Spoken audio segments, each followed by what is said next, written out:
Underdog is the leading place to make all your sports picks, and you can play now in your state. Millions of fans have already won billions making picks on Underdog, and it's easy. All you have to do is download the app and choose whether a player will go higher or lower on one of their stats. You can choose strikeouts, total bases, or home runs, or go higher or lower on three-pointers or rebounds. You can play with as little as $1. If you get everything right, you could win up to 1,000 times your money. This week, I'm looking at baseball, and as usual, Aaron Judge is my choice to go higher on the stats that involve his hitting. Download the Underdog app or go to UnderdogFantasy.com and sign up with promo code GARAGE to unlock a special offer of up to $1,000 in bonus cash when you make your first deposit. That's promo code GARAGE. Must be 18 plus, 19 plus in Alabama and Nebraska, 19 plus in Colorado for some games, 21 plus in Massachusetts and Arizona, and present in a state where Underdog Fantasy operates. Terms apply. Concerned with your play? Call 1-800-GAMBLER or visit ncp.gambling.org. In Arizona, call 1-800-NEXT-STEP or text NEXT STEP 53342. In New York, call the 24/7 Hope line at 1-877-8-HOPE-NY or text HOPE-NY. Hail the flashlight king. And now, from the mayor's office above the boathouse on the east shore of Spoon Lake, it's Garage Logic with Chris Reavers manning Technology Corner, Kenny Olson from the Krabby Coffee Shop, John Haidt in the newsroom, and of course, the rookie. Here is your flashlight king, fireworks commissioner, and the keeper of common sense, your mayor, Joe Souchere. Happy Memorial Day, GLers. It's Reavers here in the GL Podcast Studios, giving away Best of Garage Logic. And I don't think there's any better fitting tribute on Memorial Day than to play one of the times that we had our buddy Vince Flynn in studio. This goes back, oh boy, I believe it is mid-November of 2012, one of Vince's final appearances before he sadly passed away, because Vince always gave Joe and Rookie the very first interview when he would go on his book tour, and he stuck to that to the very, very end, and I know Joe and Rookie always appreciated that, so I thought it'd be fitting. I thought you'd enjoy it, and I hope you're having a great Memorial Day weekend, and remember what this day is all about. So I give you the best of Garage Logic.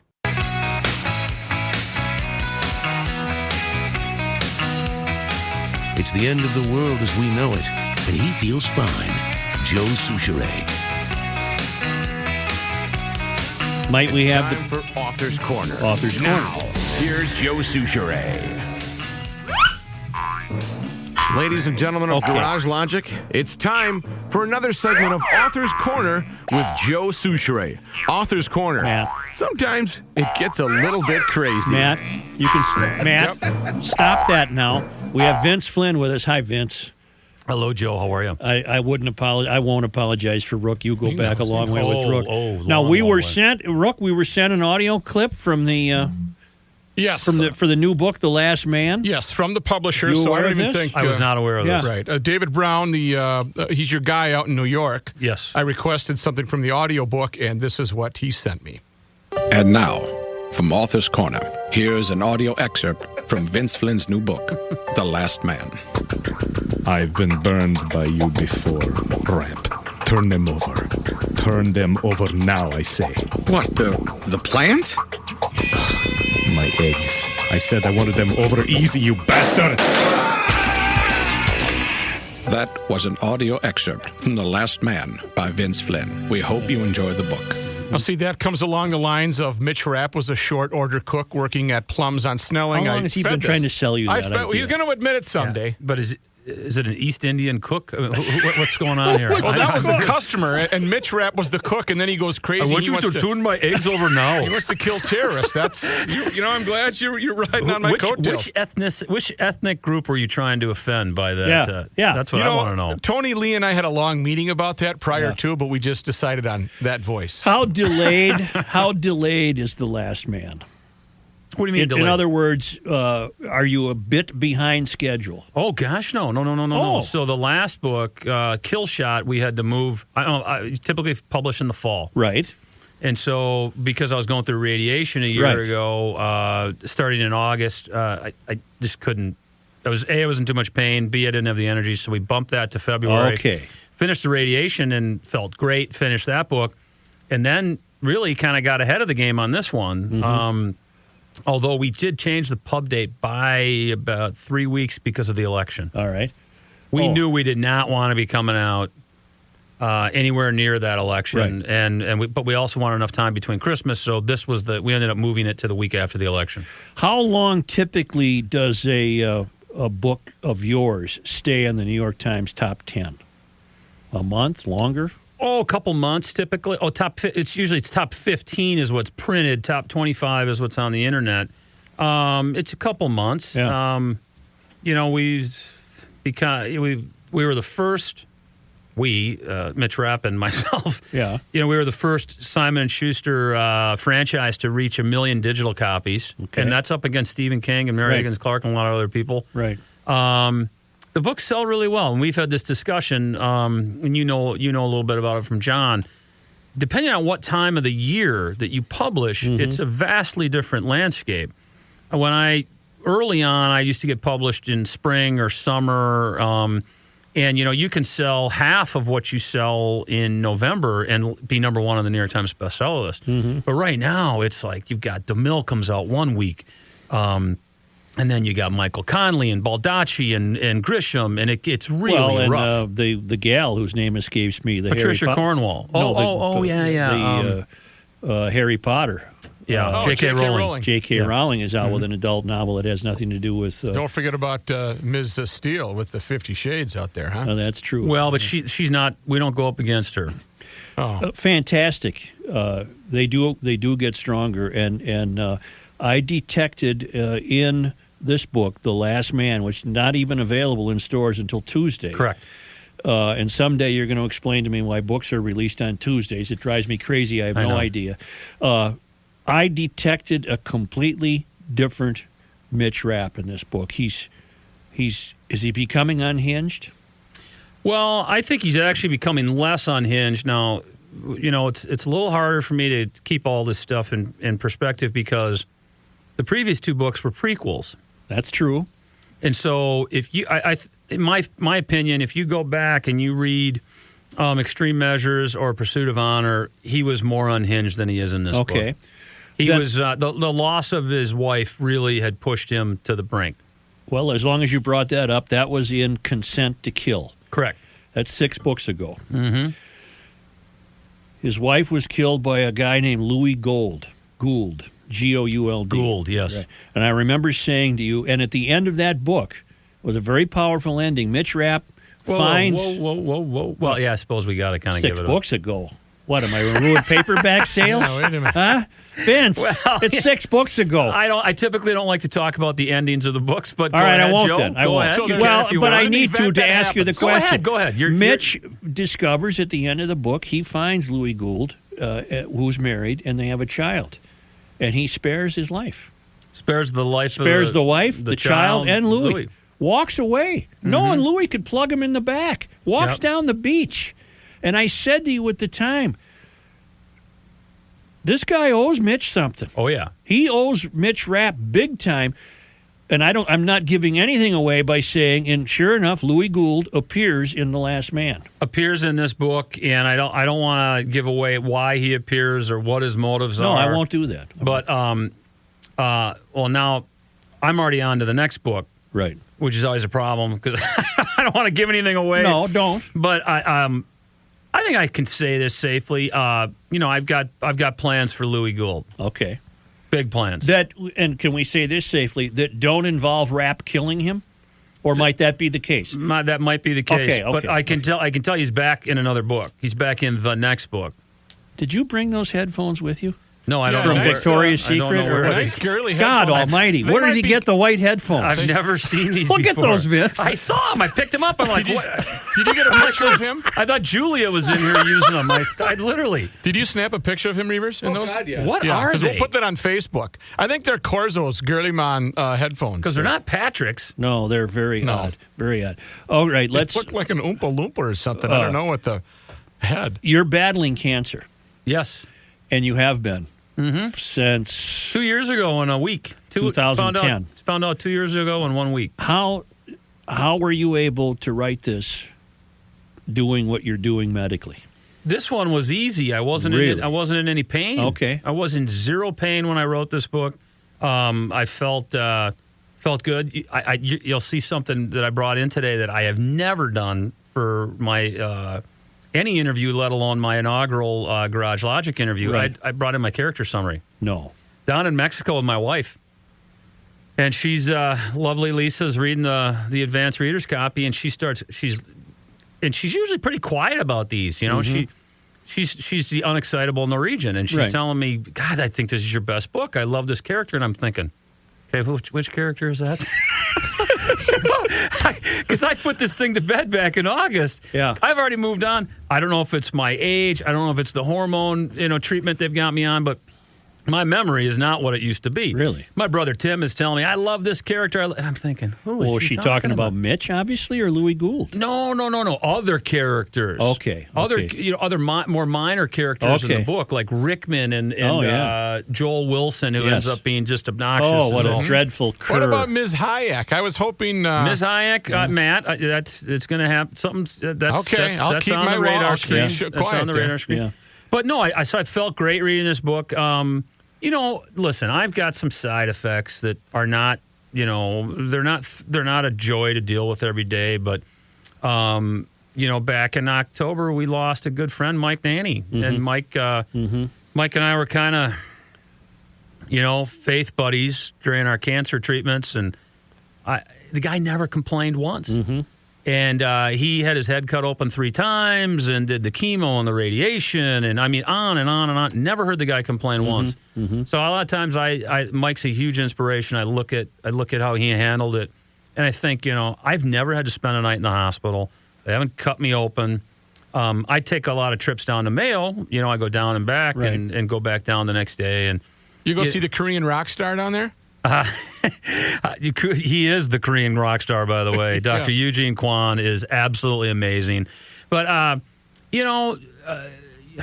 is the act of writing comforting? Yes, I think it is.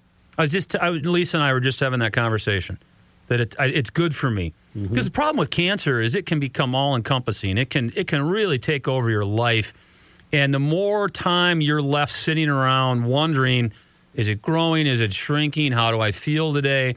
It's just not good for you. But if you get, you're writing a scene and you're really getting lost in it, are you completely lost in that moment? You're in the book. Oh, gosh, yeah. Okay, so you're able to shut that out. I'm able to shut it out. Yeah. Through writing and prayer and, great friends. And, you get through the days. Some days are obviously not as good as others. Every time you go down for a scan, right, and they put you in the machine, and anybody who's ever had health issues will tell you this. Right. You always associate that scanning, that whatever the machine is, MRI, PET, whatever, you always associate it with the first time you found out the bad news. Right. So sometimes you go down and you get great news, and other times they say, we're concerned, and you roll with it, and they change the treatment. Dr. Kwan, the Korean rock star, he likes to call it whack-a-mole. And so they stay in front of it, and when it starts to pop up, they'll tweak my treatments and whack it. And I've been lucky. I'm 2 years into this thing, and I feel great. And long-term prognosis is great. Yeah, you're clean right now. I just started a new. Clean as far as you could tell from the last scans. But there's microscopic stuff. You never know. I mean, the cancer that I have, once it gets to the bones, it has a way of, let's say, going dormant. It gets suppressed, and then it finds a way to beat whatever the new drug is, and then it mutates, and then it comes back, and then you got to change drugs, and you got to beat it down again. And unfortunately, the young guys, like prostate cancer, people think of their dads, their uncles, whoever. When guys get it in their late 30s, early 40s, it tends to be the more aggressive kind. When were you in Mexico? Just got back yesterday. I was going to say, why do you look so good? You're tan, you're fit, you look like $1 million. Well, and you always have throughout this. Is that a peculiarity of the form of disease you have, I wonder? I made some serious changes. I haven't had red meat in a year and a half. Okay. Cut out dairy as much as I can, sugar as much as I can, a lot of stuff like that. A lot of organic fruits and vegetables, just stuff to try to give me the edge, try to work out more. It's part of if you're going to beat this thing, I think you got to have it's got to be body, mind, and soul with great medical care. You can't just you can't just throw it up to the doctors and say, you guys do all the heavy lifting. I'm just going to sit here and take whatever drug you give me. Right. So you try to stay healthy. Attitude helps. And prayer. We live in an age now. I was bummed out a couple of weeks ago when the poll came out and it said, 20% of the people in this country now don't have faith. Mm-hmm. And I think it's higher than that. It might be higher than that, but at least that's what the poll said.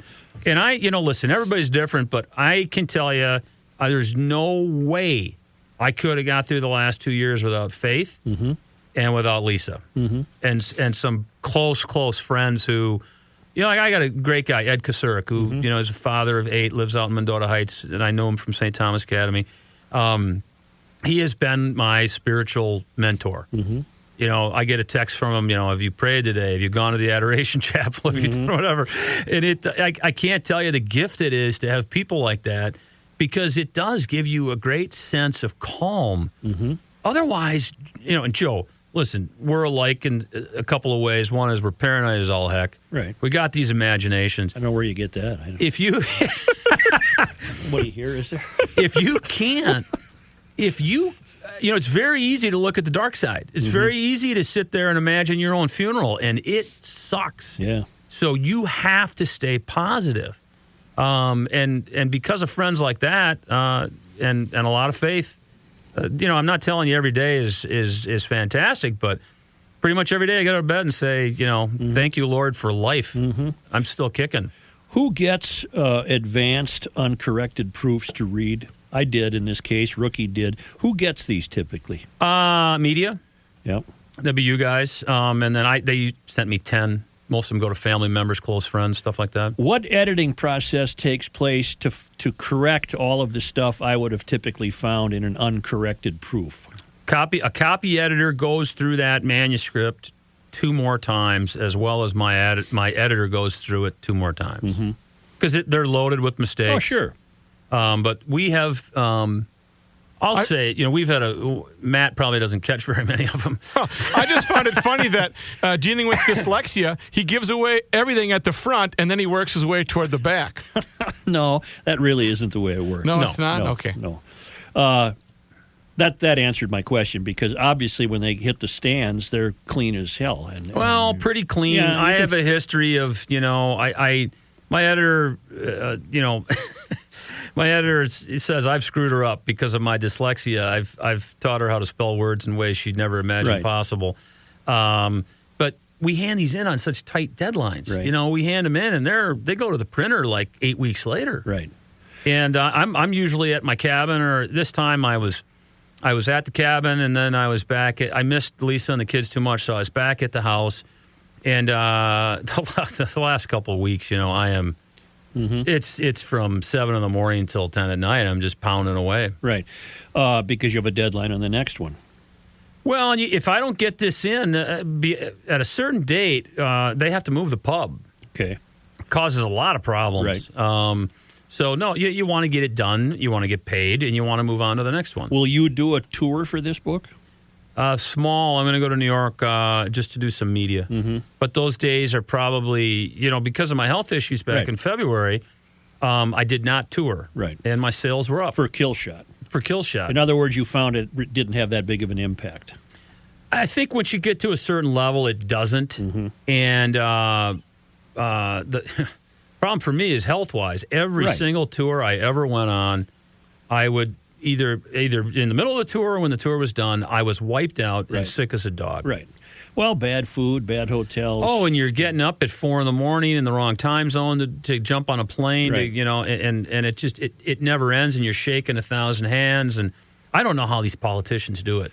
No, I don't either. I said earlier I detected a different Mitch, and you corrected me. I have another way to explore that, and I'd like to explore it when we come back. If you want the best lawn on the block, you want ProfessionalTurf.com. ProTurf Service Techs.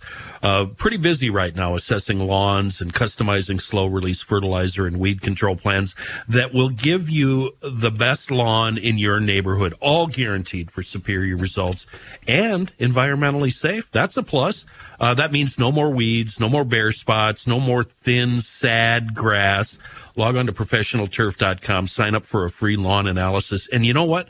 While you're there, spend a little time. Check out their amazing landscape projects. And ProTurf also services irrigation systems, too. ProTurf, exceptional lawn care, landscape, and irrigation service. Check them out. Schedule that free lawn care estimate right now. ProfessionalTurf.com. Wonderful. Do you have records for November 9? I do, sir. 70. 70. In 1999. 1999. And 12. 12. In 1945. 1945. Thank you. You're welcome. Vince, we have just a few moments before we cut away at the bottom, and you mentioned Nelson DeMille. Do you read him? I do. I'm reading the new one.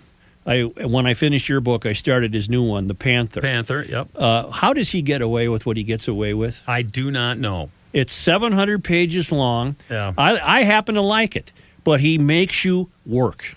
He does make you work, and I think his writing style has changed a little bit. One of his things is, Nelson typically writes in the first person, which allows you to be far more humorous. Yep. Because you get inside the character's head, and they can be a smart aleck.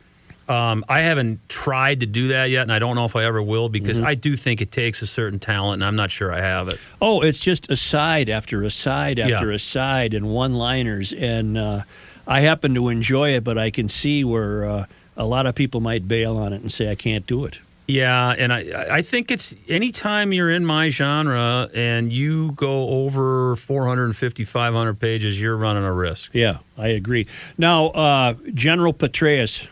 Well, we got to save that for when we come back from the break. Oh, we will, but I want your thoughts on that. Yeah. I got to plug Movember. Yeah. You guys have a team, right? Yeah, it's going on right now. Yeah, and we want to take you on, bro. Yeah. So Thomas Patrick Tracy, my best friend since my freshman year in high school.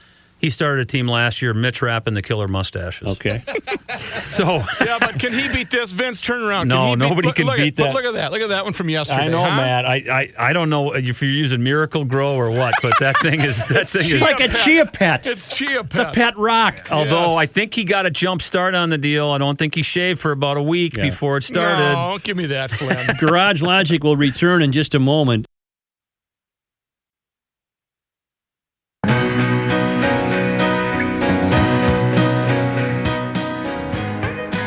Cannot stop him. He'll just make a move. Joe Souchere. We're joined by Vince Flynn. The newest Mitch Rapp novel is called The Last Man. It will be in your favorite bookstore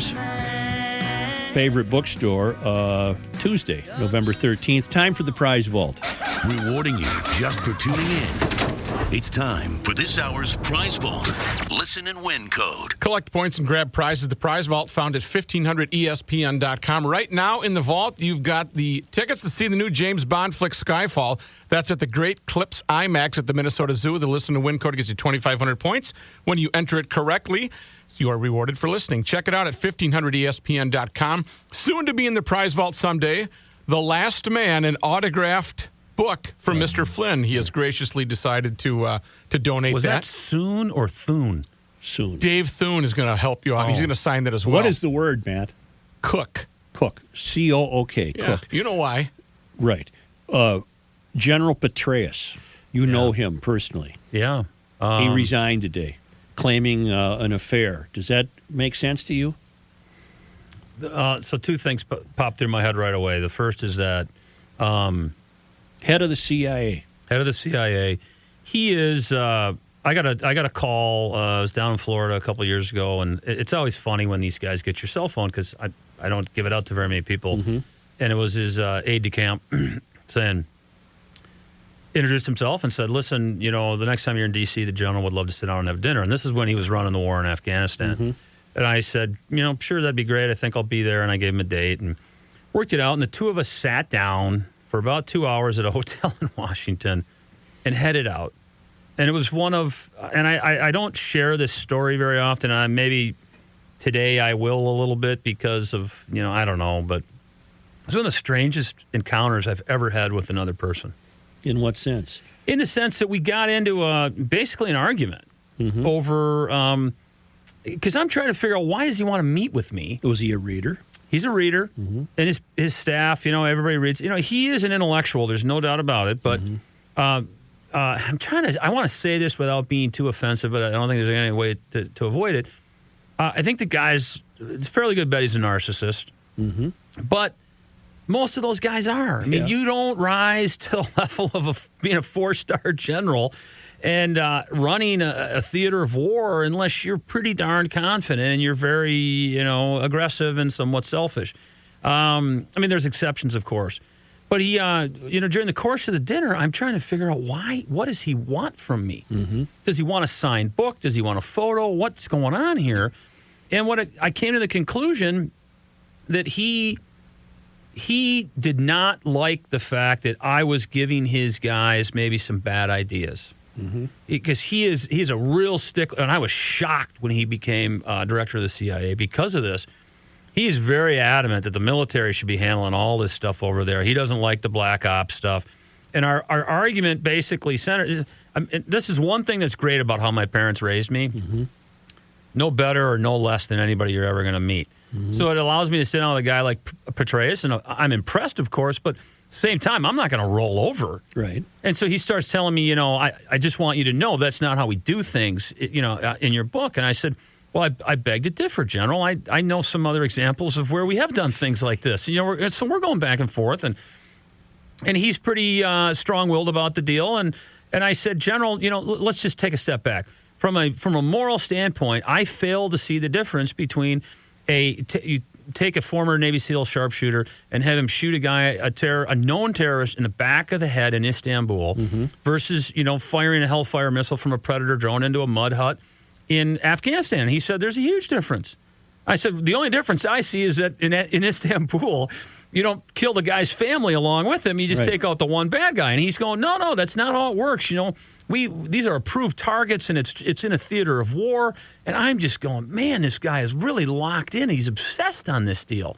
And I left the meeting literally thinking that this is the strangest dinner I have ever had in my life with somebody. It does sound like it. Because there's a lot more to it, and I don't necessarily want to get into it because a lot of times most of these meetings I try to honor. Like with the meetings I had with President Bush one-on-one, I don't talk about what we discussed at the time. But does it make sense that the head spook in the world it doesn't suddenly goes in and says, I think I'm going to resign. I had an affair? So here's the second thing. What's the deal? The first thing that popped into my mind was, well, I already knew the guy was a narcissist because after that meeting, I followed up with some people I knew, and they were like, this guy's been full of himself since he was at West Point and blah, blah, blah.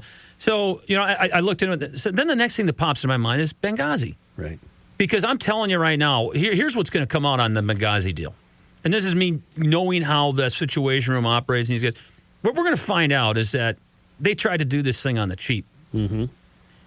They didn't want to get the military involved, and so what they basically did when the you-know-what was hitting the fan, they turned to the CIA and they said, roll out the bags of cash and go find the closest militia with some big guns and, trucks and pay them to roll up on these two buildings and stop these attacks. Right. Well, you know what? When you outsource your security to groups like that, the negotiations it's the middle of the night. How you start to get all these guys out of bed? It's not like you're calling in Delta Force or SEAL Team 6. Hold that thought. Vince Flynn is with us. The book is The Last Man. We'll be back in just a moment. And this portion of the Garage Logic podcast, Best of on Memorial Day weekend, is brought to you by our great friends at North American Banking Company. You can find out more and find them online right now at nabankco.com. More with Joe's conversation with the legendary Vince Flynn. This might pertain to Petraeus, but I want to just get back to the book for a moment and make an observation, and you can either corroborate it or tell me I'm wrong. But in The Last Man, it strikes me that Mitch Rapp has as many American enemies as he would face in Afghanistan. Yeah, it's like fighting a two-front war. What he must negotiate with the backstabbers and the people in Washington who want an accounting of the bag money and the black ops. And it's just amazing how he threads that needle. And you seem to know too much about it, to tell you the truth. Well, I'm surprised Petraeus hasn't come to your door. I spent a lot of time talking to these guys about their frustrations. Mm-hmm. And more often than not, they're not frustrated with Al-Qaeda because that's a defined enemy, okay? And so they're after them, they're trying to kill them. They're not frustrated with the Taliban. They're the enemy, they're trying to kill them. They're frustrated with their own support people back in Washington. They're frustrated that they have an attorney general that wants to indict them for doing something that the previous administration said was completely legal. And these guys put their cojones on the line, right? And they were, and by the way, we've had this discussion before. Listen, extreme measures, extraordinary measures, waterboarding, what have you, done properly, it works. And we would have never got bin Laden if the previous administration hadn't started this process by playing rough with some of these guys. And I know, some of your callers your listeners get upset about this, but I refuse to get too upset if, let's say in a given year, we capture 4 of the worst terrorists in the world and we make them listen to Barney all night long and make them think they're drowning. These are the kind of guys that we just found out, they go shoot 14-year-old girls in the head because they want to go to school. Right. They're the most horrible people on the planet right now. They're evil.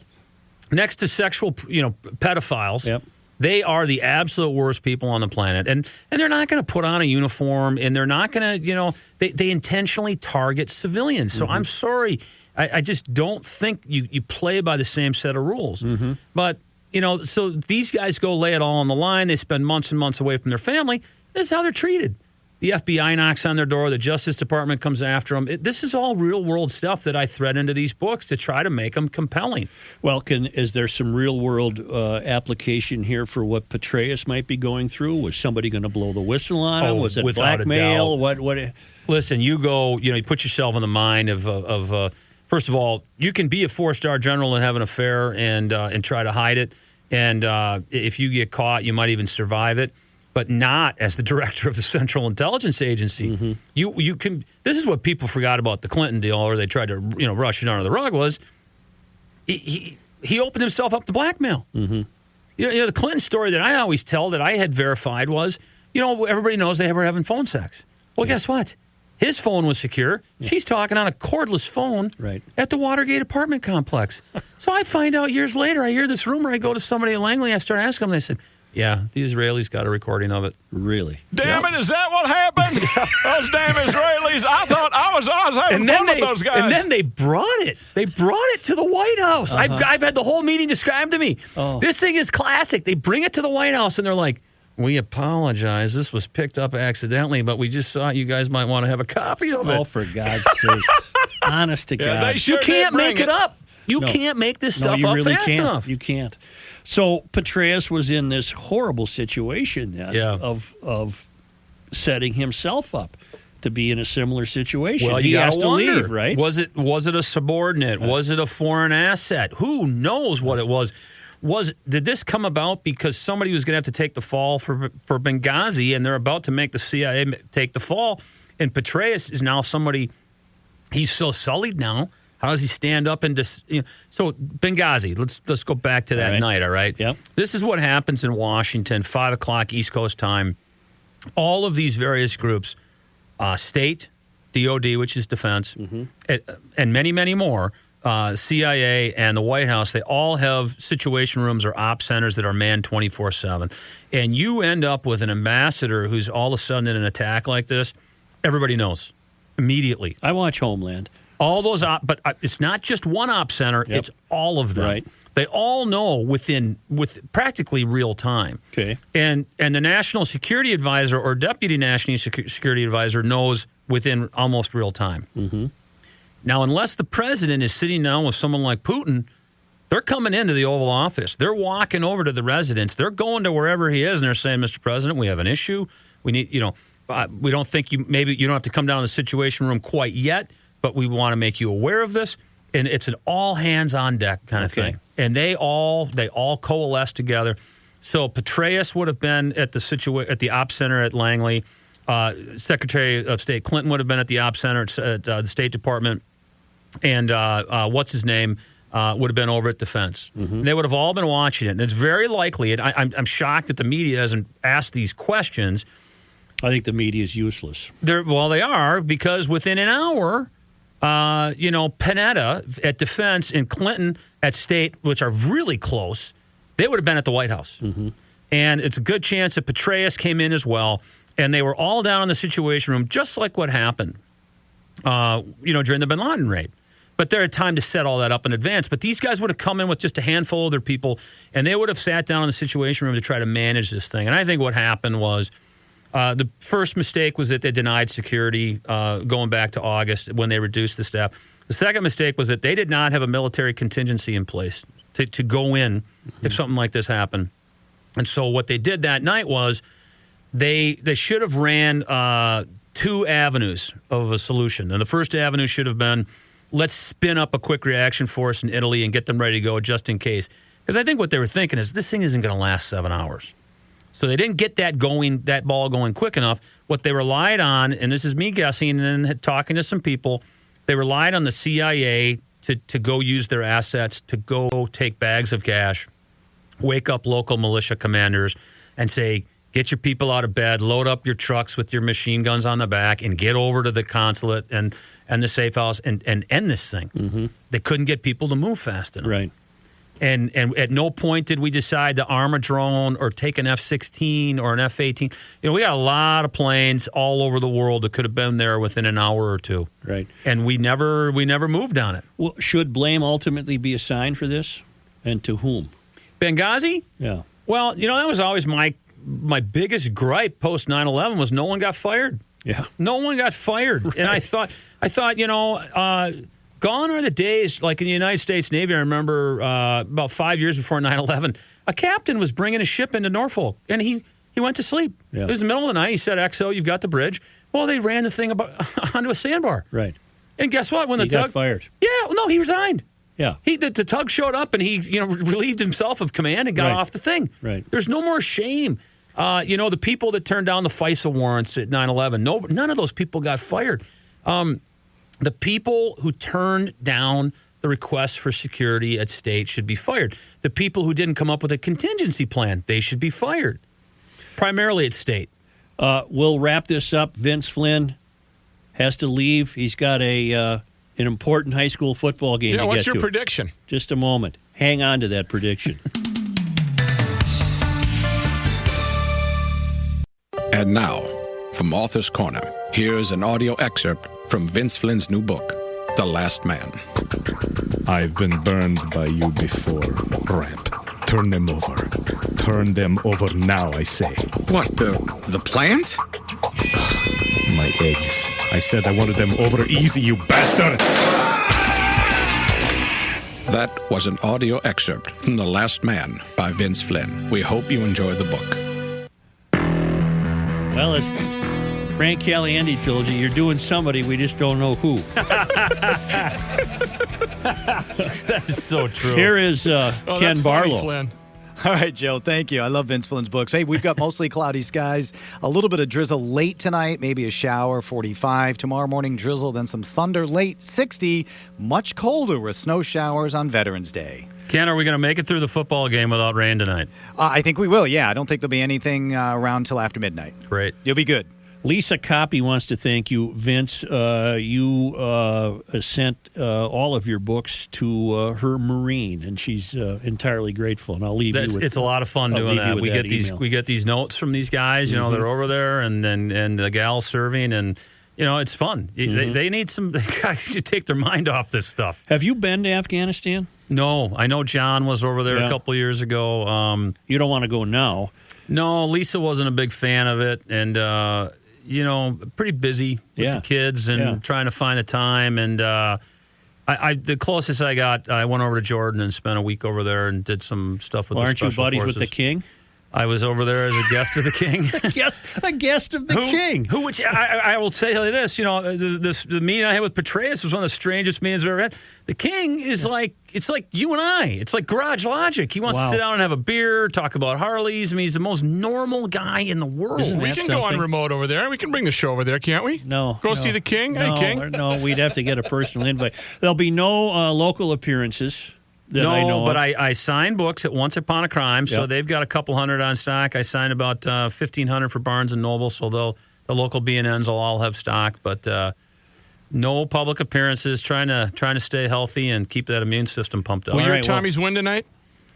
I'm hoping. I'm not exactly the most unbiased person to ask. All right. Best of luck with your health and this book. 1500 ESPN is KSTP St. Paul, Minneapolis. Vince Flynn has joined us. It's been a great custom that GL gets the first interview for each Mitch Rapp book, and we appreciate it. The Last Man will be in bookstores this coming Tuesday.